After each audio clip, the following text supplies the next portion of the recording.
बे समाव रादाबखौ फरायदों आं चन्दना इस्लारि। चिरां जिल्लानि सिङाव थानाय टुक्राझार गुदि बर' थुनलाइ आफादनि लांगोनायाव 70थि बर' थुनलाइनि जोनोम सान फालिदों। बे हाबाफारियाव गाहाय आलासि महरै नुजाथिफैना बिटिआरनि मावफुं सोद्रोमा रन्जित बसुमतारिया खौरांगिरिनि सिगाङाव फोरमायो दि दिनैनि बे ग्लबेल बुहुमाव मोनसे हारिया गुबुन हारिखौ मन'ग्लाबनाय सम।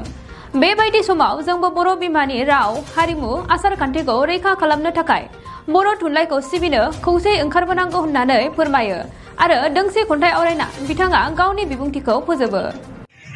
आं बिग्रायारि नङा नंथारै नों बुंनाय बादि थांखिया मोनसेल' थामोनथानि अदेबानि उदखारियारिसो जाय नासयो गादबो आरो सोबख'यो गुबुननि। सोरनिबा होबथानायाव आं बागदावा मेगननि जाहाबनायाबा आंनि अस्त्रखौ जानगार होनो हाया। थांखिया मोनसेल' थामोनथानि बबेखानि साननो हागौ नोंनि बिमाया बयनिख्रुइबो आंगोसिन, जदिय'बा बे नोजोराव आंनि आइया गाज्रिसिन।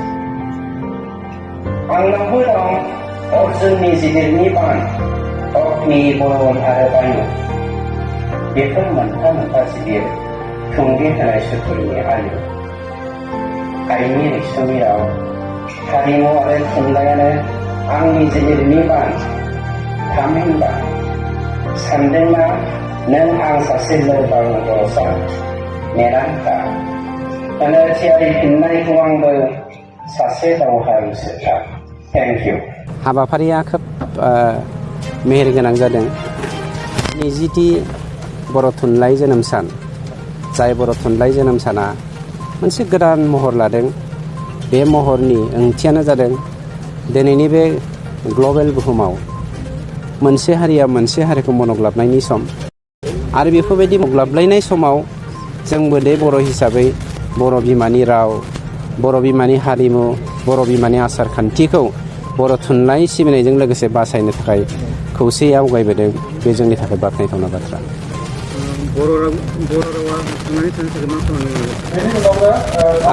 खामानि मावनांगोन होननानै जोङो थियरियाव बुंनाथ' जानाय नङा।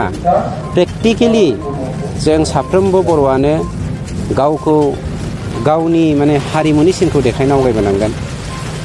दिनै जोंनि गेजेराव गोबां मानसि दङ खुगायाव बर' होननानै गावनि गोरबोजों बर'नि आसार खान्थि बेनिफ्राय जानगारनानै थानाय।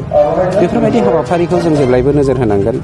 जाय हाबाफारिफोराव जोङो जेब्लायबो गावखौ प्रेक्टिकेल देखायनायजों लोगोसे समस्त जोंनि इयुन जोलैखौ जोङो लामा होनायावहाय हेफाजाब होदों। दासान्दि माखासे जोहोलाव सिख्लाफ्रा गोबां ड्राग्सजों गोदोनानै दं। दा बेनि सोमोन्दै दुखुनांथाव बाथ्राया बेनो, ड्राग्स एडिक्टेड गोबां समाज दङ। बे समाजजों जोंनि बर'आबो दिनै चेलेन्जिंलि बादायलायनायावसो थांगासिनो दङ। खिन्थु आंहा फोथायनाय दङ बर' हारिया जदिय' गोदानै ड्राग्सजों बुग्लेमजानो नागिरनाय मोनसे हारि, दिनै साफ्रोमबो जोंनि बर' सेंग्रा सिख्लाफ्राबो एसे सांग्रां जाबोनो हमबोगासिनो दङ आरो सासेया सासेखौ गुबुननिबा थुलुंगाबोदों जेने जोङो गाज्रि जाथाय बा थासारिफोरनिफ्राय जानगारनो हायो।